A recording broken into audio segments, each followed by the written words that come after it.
Kira! In the previous episode, we finished our song fully, and we're going to eventually see it in this possibly episode. Maybe. Then we celebrated Kirari's birthday. She was the most happiest Shibaka you could ever see. And besides that, I forgot how this original mentioned that song exactly in the previous episode, but I listened to Nit Nit It by Damned, and I thought it was pretty solid, but ultimately not my type of song to listen to, honestly. Anyways, let's continue on with the visual novel. The sky is deep blue and the sun is glaring and celebrating her summer. It's cheering us on. I had to think that, or I do hate the summer heat on the riverbank. By the way, speaking of music, please forgot to mention, the 10th episode has been claimed by the visual novels distributors, developers, or whoever, but it's the wrong music that got claimed, but it's from the same company. I don't know if I want to try and fight it, honestly, but I just want to mention you that one. It's weird, really. Anyways, okay. The cultural festival is right after the final exam. That's when we'll have our match. We only have about half a month. Exactly 16 days left. We turned in the registration form just the other day. The class president was surprised that the second literature club, which is known for being low-key, is doing a band, especially a rock band. Now we can't turn back. We just have to perfect our performance. I thought Chiani is the president. We've been practicing every day by the river, but it's so hot we are soaked in sweat. 汗がスネアの上に落ちる Chiani must be worried since she's been yelling. As soon as we take a break, she wipes everywhere with a towel. She says she's shocked to see her sweat evaporate and become salt. But I think she's overreacting. She's being too fussy. 暑いですね Kashiwara talks to me while I'm drinking my sports drink in the shade.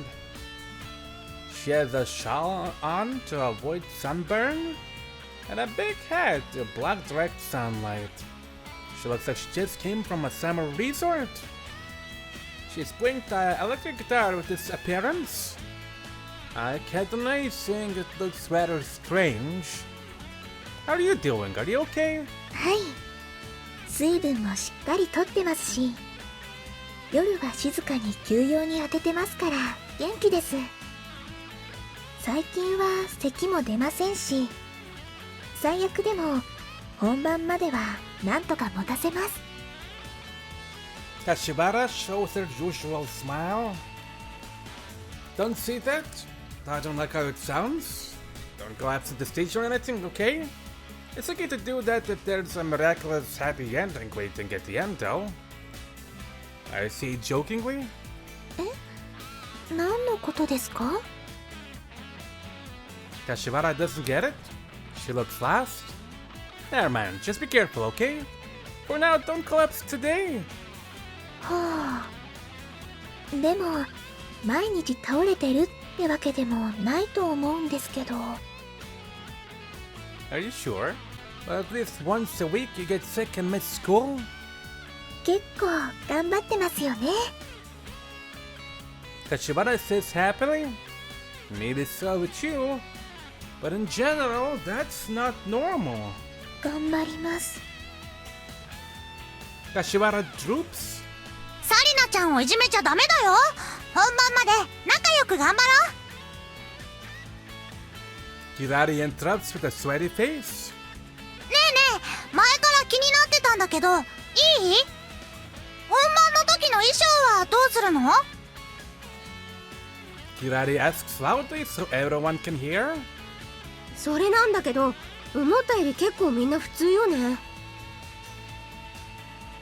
Chimney finishes wiping the drums and comes over to us. She's talking about the indies band in this area. We've been going to different performances that the Noya recommended to get some ideas. I don't know if that's the Noya's preference, but all the bands we've seen were wearing normal clothes.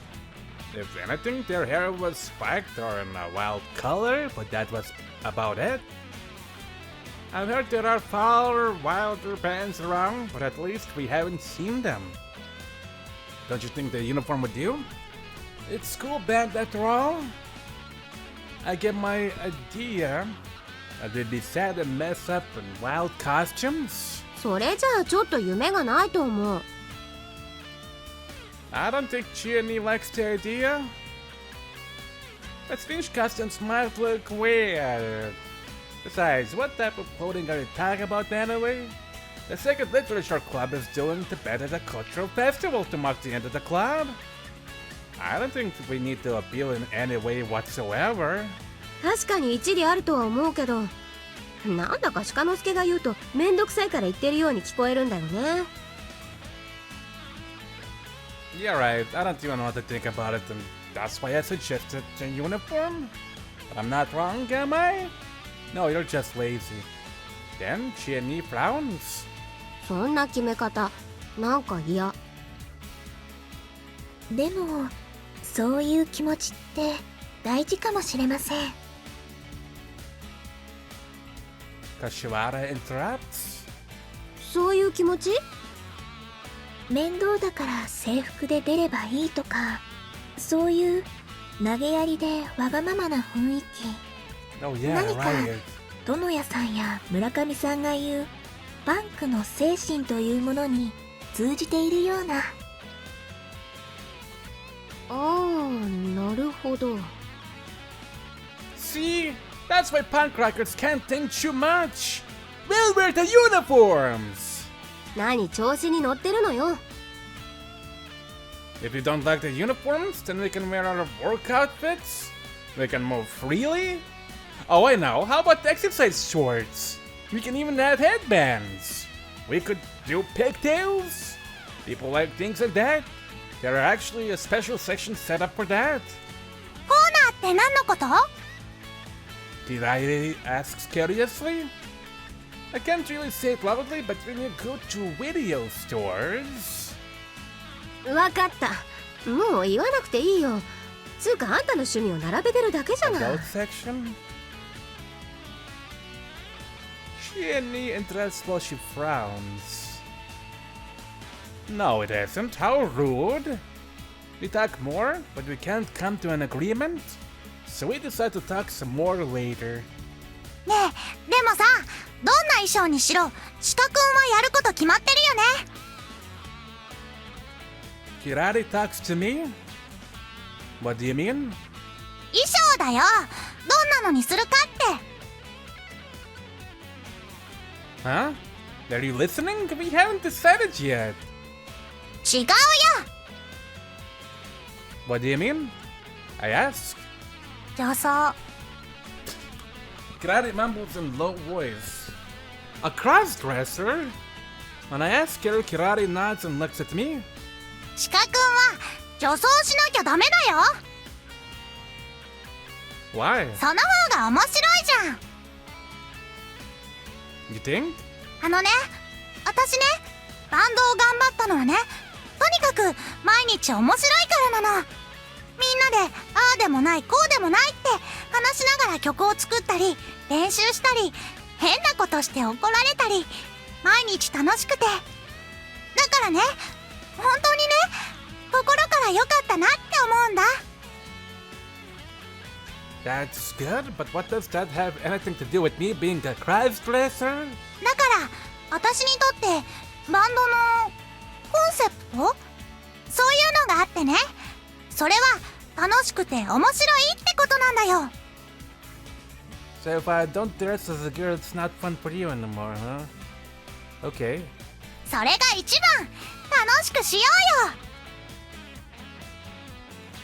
うよ。 Isn't that too forceful? でもそれはウケそうな気がするな。鹿之助、ちょっと検討してみてよ。 The crowd wouldn't like it? Why do I have to ridicule myself that way anyway? Is there a merit for me? 女の子の格好した鹿くん綺麗だからきっとモテるよ。 I'll deal like that, I guess. Kirari says things that don't make any sense. No way? 面白いと思うけどな。 But you guys, she and me won't give up. それにね、鹿之助が女装すれば一見ガールズバンドっぽくなるから、そういうのも面白いと思うし。 That would be a weirdo band, don't you think? あなたの女装だったら平気よ。自分で思ってるより違和感ないんだから。これもバンドのためよ。一肌脱いでちょうだい。 For the band, huh? There's my weak spot. But I still can. あ、そうだ。私もいいですか？ What is it? 私、バンドの活動をしていることが、おじいさまに知られてしまったんです。Oh gosh, I don't know if I want to hear the rest. それで、この間、うちで練習しているのも知られてしまって。だから、 How? 私とメイドたちで、とっさに行ってしまったことがあるんですが、Uh-huh. メンバーは全員女の子だから平気だと、そう言ってしまったんです。 Oh. I knew it. もしよかったら、私からも、変装をしていただけると嬉しいのですが。 What does this always happen? 偶然でしょ。 She and me laughs. I don't think it's a coincidence, and anyway, later on, the band members feel that they have fun teasing me. I don't think I have a chance with them. If you insist, I guess I could. I hesitantly agree. やっぱり鹿くんっていい人だね。強く頼まれると断れないんだ。 How could she know? Kirari sits so happily, but I interrupt her. I did agree to help you out with the band, so I don't mind doing most of the things you want me to. But we are seriously working on this, so do you think it's a good idea to add such a comical image? いやい Chinny is still laughing. や、いや、これこそまさに第二文芸部の最後の発表って感じでしょ。 Do you think so? うん。世間の地味だとかあってもなくてもわからないとか、そんなイメージを最後に払拭しよう。だいたいこのバンドのリーダーであるキラリの意見だし。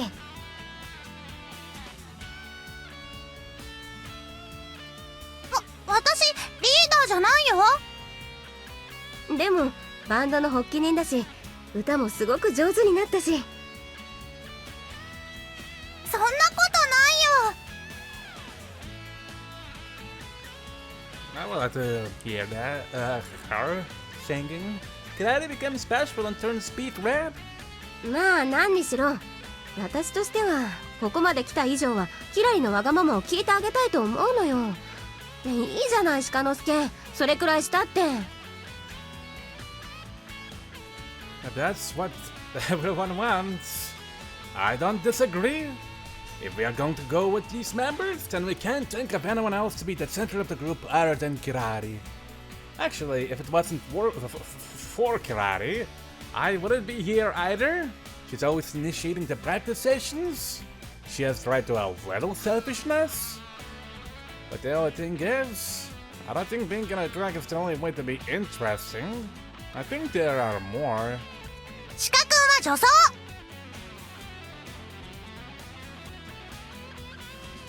As I try to talk them into doing something else, Kirari shuts me out. 意見は受け付けないよ。黙ってて。 Oh, come on! This is my second time around being a drag is decided. Hey, Murakami. そうか、まあでもそれはともかくとして、ここへ来てチームが随分まとまってきたんだな。Murakami folds his arms and nods. You think so? そうさ。だっていつの間にかすごい仲良しみたいな会話をするようになってるじゃないか。I see. I still don't understand. そうだと思う。でもお前もよく引き受けたな。女装するのあんなに嫌がってたのに。I don't want to, but if everyone else says I have to, then what can I do? I couldn't fight. みんなで一致団結されたのか？ Yeah. Exactly. They stuck together. 団結力が上がってきたのはいいが、肝心の演奏力はどうなってるんだ？ Well, I think that all depends on how Sheena does. She isn't exceptional, but she's been doing great lately. To work around her vocal part is probably the best. なんだ、結構冷静に自分たちを把握してるんじゃないか。Of course. We practice every day intensely. We all know what we can do clearly. へえ、それは結構すごいな。こういうのって慣れ合いになりそうな気がするんだが。Our teacher is that weird rocker, Tonoya. He gets so intense when it comes to music. We can't think of something like self-respect. それはわかるような気がするな。Murakami nods. そういえば、殿屋もシーノのことはよく褒めてたな。Really? 他のメンバーのことも褒めるけどな。あいつ、かなりお前たちのことを買ってるみたいだぞ。俺がお前らのこと聞くと、いつもすごく詳細な答えが返ってくる。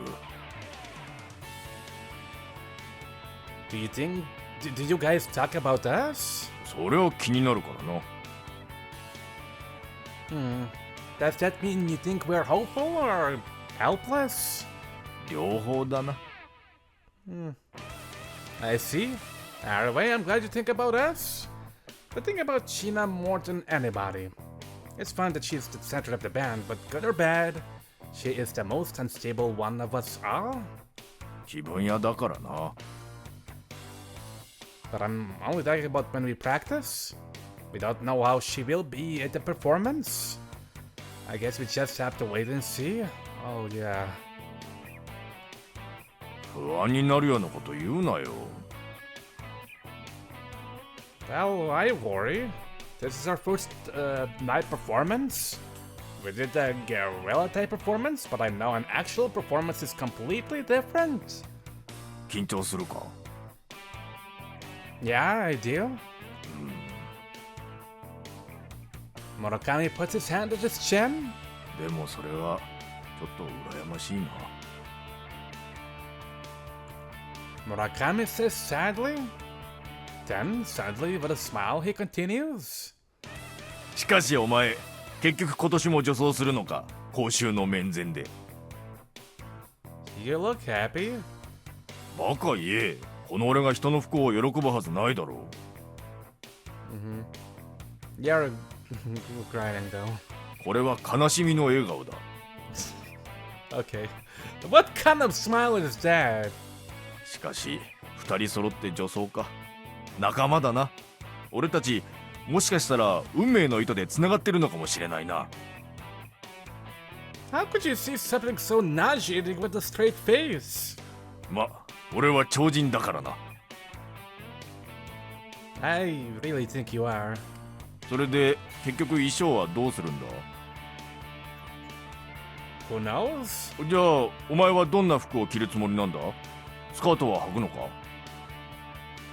I don't even know that. I think we'll wear the uniforms, but they are in charge of the costumes and they won't tell me until the day of the performance. そうか。それが正しいな。どうせお前に服のことなんかよくわからんだろう。True.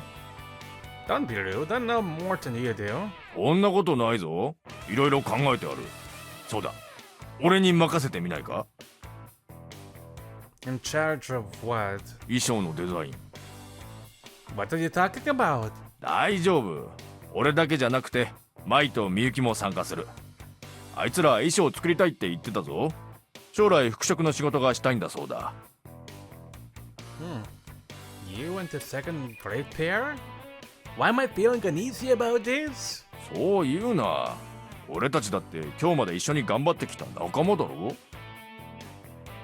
I know, but I'll talk to the others later. よろしく頼む。 By the way, what are you going to do? Didn't you say your club's drag costumes are decided by the female club members? ああ、決まった。 What are you wearing? 俺はメイド服だ。 A maid costume? ああ、そして猫耳だ。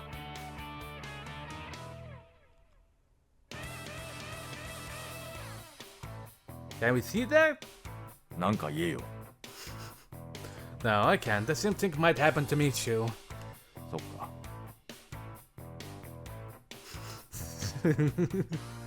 Silence?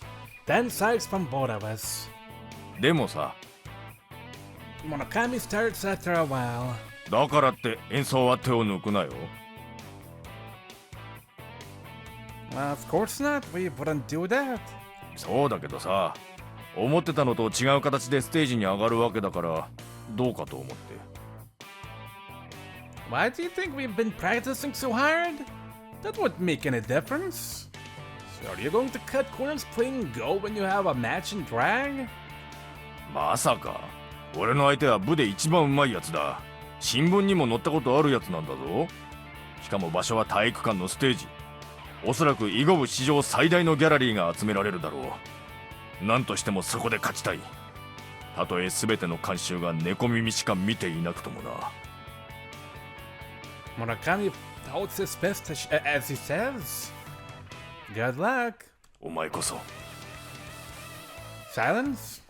Then again, sighs. But we can't be like this. I remember I needed to ask him something. By the way, you used to study about equipment before, didn't you? I thought of something yesterday. なんだ？ I can't see loudly. Give me your ear. As I watch around us, I whisper my plan into Murakami's ear. 本気か？ When I'm done, he looks into my face. What do you think? Do you think we have enough time before the performance? そうだな。誰か手伝い呼べばなんとかなるだろう。技術的にもできないこともないと思う。しかしな。 It tells the sound. That might be too reckless. いや、面白いと思うぞ。絶対みんなびっくりすると思う。この学校じゃ前代未聞だろうな。けど、その後がどうなるか。 I think we should be okay. If it's not, what is there to do? At least I don't think we'll get killed. Besides, if that happens at the school, God will be doing the punishing. ノーフューチャーだな。うん、パンクっぽい。 That's fine, but there is one concern. The timing of the day of the performance and more details. それはこっちの方で考えよう。要望があれば早いうちに言っておいてくれれば対応できるようにしとく。 Thanks. I appreciate it. 何？乗りかけた船っていうのか？こういうの。 If any problems arise, it'll all be my fault, okay? 何言ってるんだ。独り占めするなよ。俺にも楽しませろ。俺もこの学校の歴史に残る犯人になってみたいんだ。ワクワクするぜ。 But to be honest with you, I don't think it'll be that big of a deal. I just want a little surprise. 何言ってるんだ。そこまで大ごとにしなけりゃ面白くないぞ。 Then Murakami laughs boldly. I knew he'd do help me, but I didn't think he'd be so into it. He actually made me worry a little. It's a few days before the cultural festival. I am alone at home and eating my meal in my room. Oh, a couple of weeks went by. I don't usually like onigiri from convenience stores, but when you eat it once in a while, it's pretty good. After I finish, I stretch out on my bed and find myself unable to get up again. I've been practicing very hard lately, and I guess I'm more tired than I thought.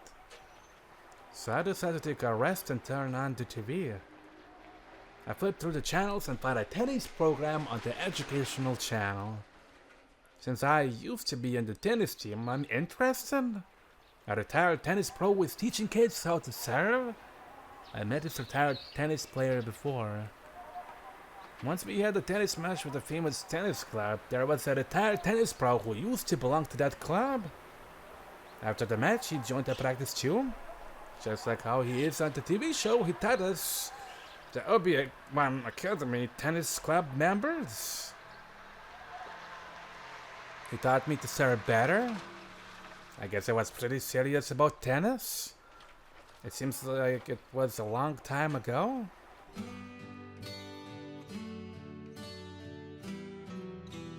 I started tennis when I entered junior high school. There really wasn't any special trigger. I saw the tennis club members hit the balls and they looked like they were having so much fun. I thought maybe I'd do feel good if I could do that too. So I joined the tennis club. Although I was at the practice every day for 3 years, I didn't have a strong inclination towards it. I started to compete when I was in the 2nd grade. I won sometimes and lost sometimes. I really didn't care about it. I was pretty satisfied. I guess I really don't get too passionate about anything. Even on my days off, if people invite me to do something, I don't refuse. But I was never the one to invite others to do anything. Actually, I'd rather just stay home alone. I hardly got into anything seriously, and people used to call me Tundra. I wasn't aware of it, but when I think about it now, I think I know why. At the time, I really didn't have to make an effort to do anything. I was able to do as well as others without trying. So I didn't want anything more than that. People try to enter the better schools, go after far more pleasure. There are many different goals, but I could never understand why people find importance in such things and pursue them. To be honest, I understand that now in my head, but still don't quite get it on an emotional level. So I finished my tennis days in junior high school without too many of ups and downs. Or downs. Then it was time to think about my future. I didn't have any private schools I wanted to go. And even if it was time to turn in applications to public schools, I still didn't know which school I wanted to go to. My parents didn't have a particular school where they wanted me to go, and I wasn't interested in any of the schools in particular. I just didn't care, so I kept putting it up, and finally it was time to make up my mind. So, during the orientation, I said to the teacher, "I don't care, just pick one for me." Then the teacher gave me a better smile. When are you gonna come to senses? I still remember my teacher's speech and the words. And this school, Obi-Wan Academy, is the one my teacher chose for me. I didn't think I'd be comfortable in a mission school, but I didn't want to argue, so I took the entrance exam. When I started school, that's when I realized the reason why he wanted me to go here. It's a prep school, but they don't require any intense curriculum. It's a mission school, but it's not religious at all. The school atmosphere is extremely relaxed, and they believe in students' self-independence. Or maybe I should say they really don't care. If the students want to learn, they teach. But if they don't, they just let them be. But they don't treat anyone differently. As a result, there's a huge gap between the underachievers and high achievers. The school really doesn't care too much about the students' academic results. Instead, the school believes in humanity and kindness. The students take advantage of that, but at the same time, I think it was working out. That kind of school atmosphere was perfect for someone like me. When I analyze myself, I'm not particular about anything, but I don't like people telling me things. If I'm told to do something, I don't do it. But if people leave me alone, I do at least the minimum of what needs to be done. And more than anything, I was getting tired of schooling. So if I wasn't at the school, I don't think I could have lasted for 3 years. When I look back, the teacher was watching me well. When I started at Obi-Wan Academy, I did play tennis before, so I joined the tennis club. But it wasn't fun at first. Obi's Academy tennis team hasn't been a strong team lately, but the school used to be famous for it. The club had a strict order within itself. The first graders do lots of pitching balls and swinging rackets and hardly get to actually hit the balls. Their passion is to win, so what I had done in my junior high years was nothing compared to what I was doing here. I like the school atmosphere, but I didn't really like the club's atmosphere. As I said before, I don't like to be told to do something. I never wanted to win or to become a famous player. I just wanted to hit the balls to kill some time. At first, I regretted joining the team, but as time went by, I started to have fun. If I tried to find precise reasons, I'd probably be able to find many of them. But the main reason was that it was rather fun to do something seriously. Until that time, I never got myself into anything seriously, even if someone forced me to. To find a different side of myself was rather interesting. So I got myself into tennis deeper and deeper, but at the same time, my academics went down. But nobody said anything about my academic nosedive, simply because I was at Obi-Wan Academy. Hey, with this grade, who knows how many years it'll take for you to graduate? One teacher did point it out, but he didn't have a serious look. He was saying it as if he was telling me something funny. After I joined the tennis club, I was paired up with Murakami, who also had experience playing tennis. This was how we were recognized. Murakami and I really never talked until we paired up, but we were a very good pair. If we played individually, we never won, but when we played together, we never lost.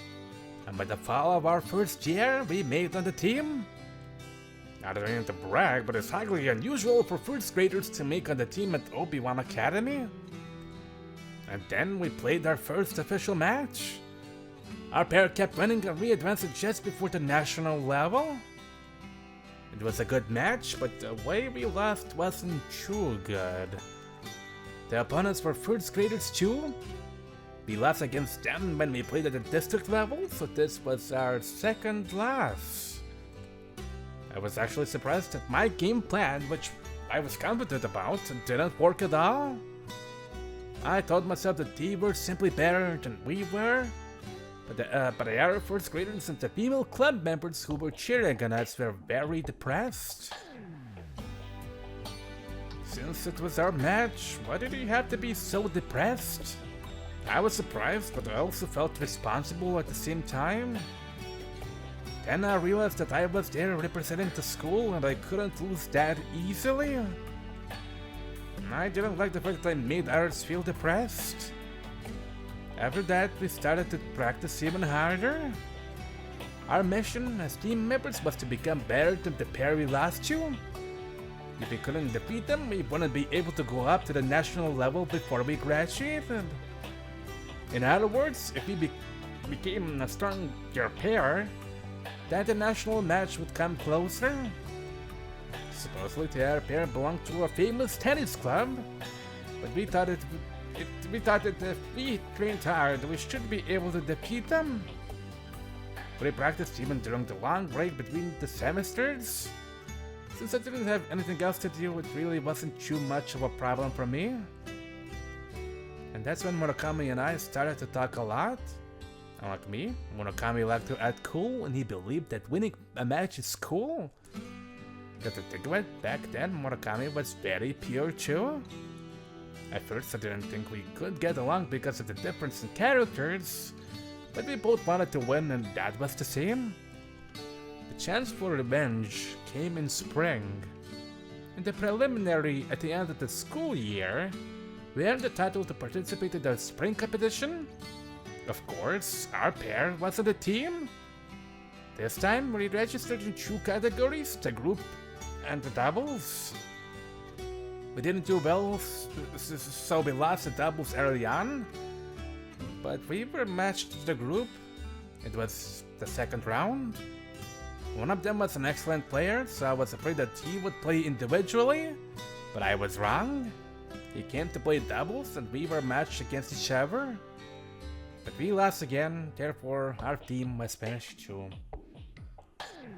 Not only did we lose against the same pair, we were more shocked that our hard practice since December really hadn't made any difference in the game. The new game plan didn't work either, no matter how much we worked on little tracks. The differences in our basic techniques was incomparable. Nothing worked. Was it because of a difference in talent or personal limits? This was the first time for me to experience the wall of limitation, but instead of feeling despair, I remember feeling excitement. And I was a little impressed with myself for feeling that way too, which made me chuckle. So we increased our practice time.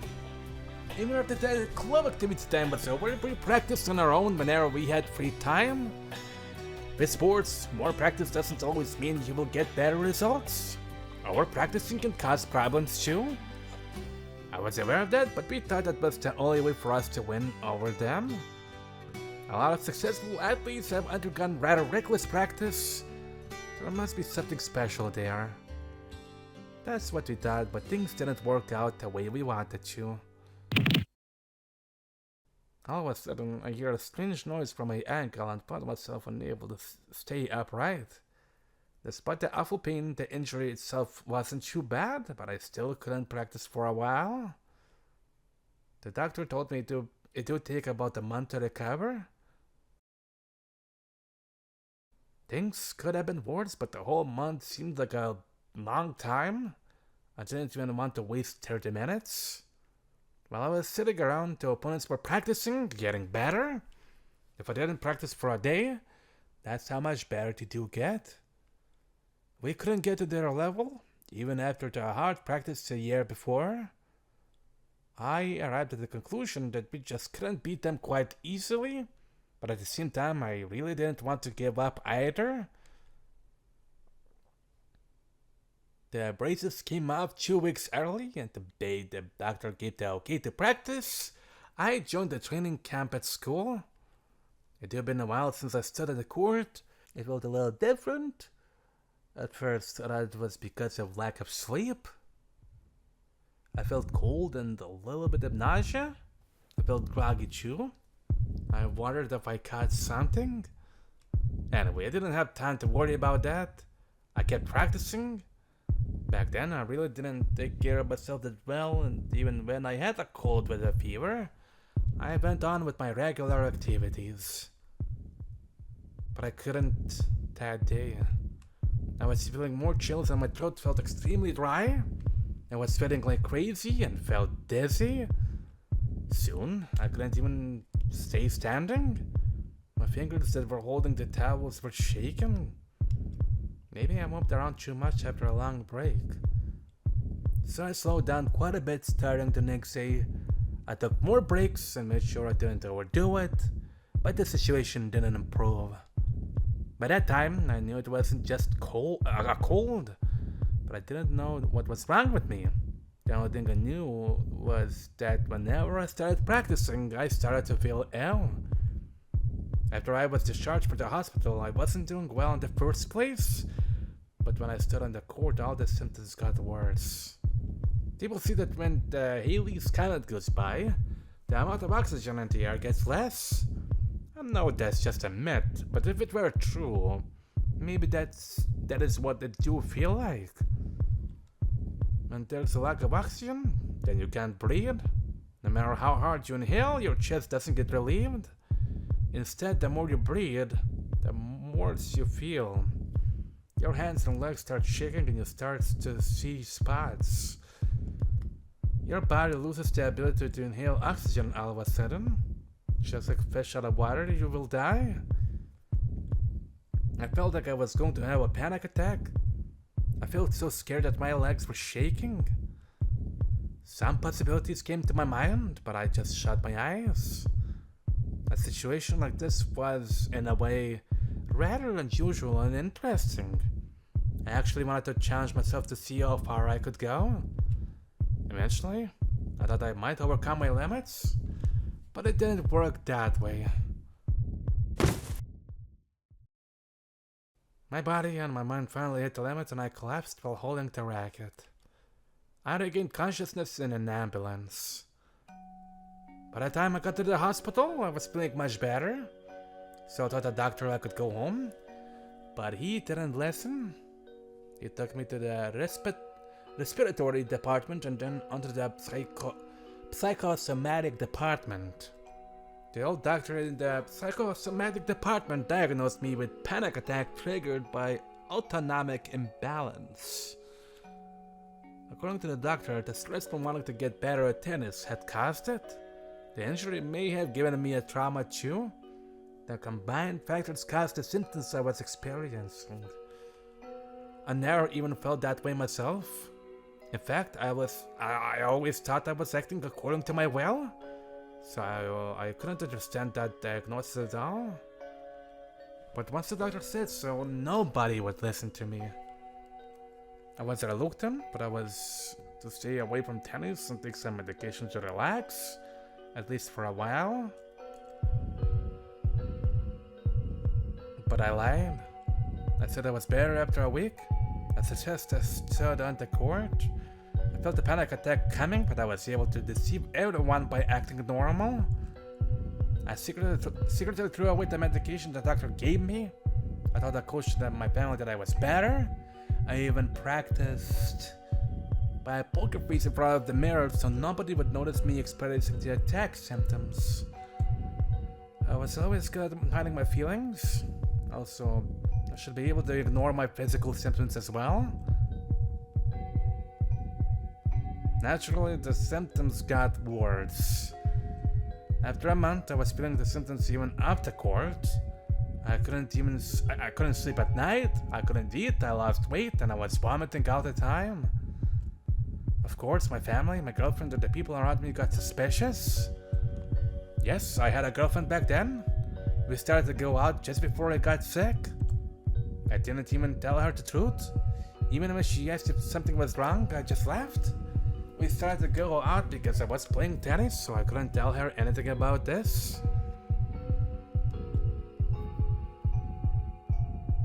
While everyone was feeling suspicious, I spent every day making sure that nobody noticed anything. I continued to practice every day, feeling exhausted both physically and mentally. As I got more exhausted, I could feel I was losing control of my own mind. As part of trying to hide my emotional irregularity, I hardly mingled with others anymore. I started to talk to myself. I often had nightmares of thousands of caterpillars eating my body. I felt like I was wandering around continuously in a dark, damp forest without an exit. But I wasn't looking for an exit, I was trying to go deeper and deeper. I thought there was a new world in the deepest spot of the forest. Pushing myself to our physical and mental limits like that was rather thrilling and fun. Although I did wonder if I was going to be okay. But once I passed one point, it was fine. The point was the point of no return. Once passed, I had no other choice. I had to go as far as I could go. When I realized that, I felt some kind of relief filling me up. I knew that this must be intoxication. To explain exactly what it's like, I vomited every day secretly, and my arms and legs were shaking on the court. But I felt a freedom somewhere in my heart. It's strange to even talk about it now, but it's the truth. I don't know if you do understand, but at the same time, I felt that I gained freedom. In general, people think being free is to have many choices, but when all the choices are gone, the responsibility of making a choice is gone. That can be one kind of freedom. Anyway, at the time, I was feeling a kind of excitement and happiness which I do never experienced before. getting myself deeper into my own inner world.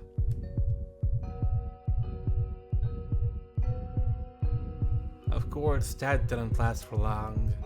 I collapsed again. My parents found the medication I was having, and my secret experiment came out in the open. I was made to confess what I was feeling and what I was planning to do to the doctor. I was ordered to stay home under more strict supervision. Jesus, it's like the way this text is written, it feels like you were planning to harm your doctor. Of course, I was out of the team too. Once the tennis was gone from my life, I felt more relaxed and my obsessive drive went away.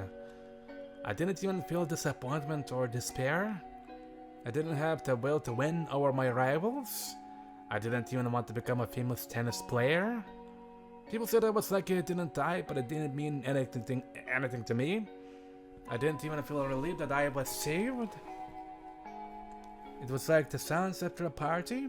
I felt bad that I caused a lot of grief with my family, my school's tennis club, and everyone around me. Because of my selfish actions. I probably just went back to how I was before I started to play tennis. After that, I quit the tennis club.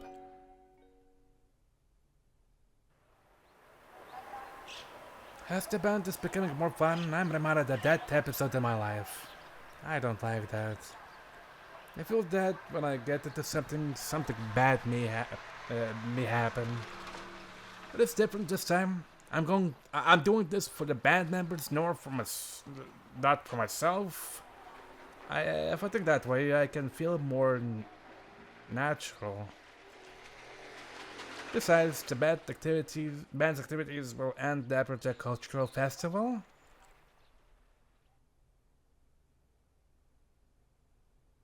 Kira. Oh boy. Alright, I'm gonna end the episode here. Thank you for watching. I'll see you in another episode real soon.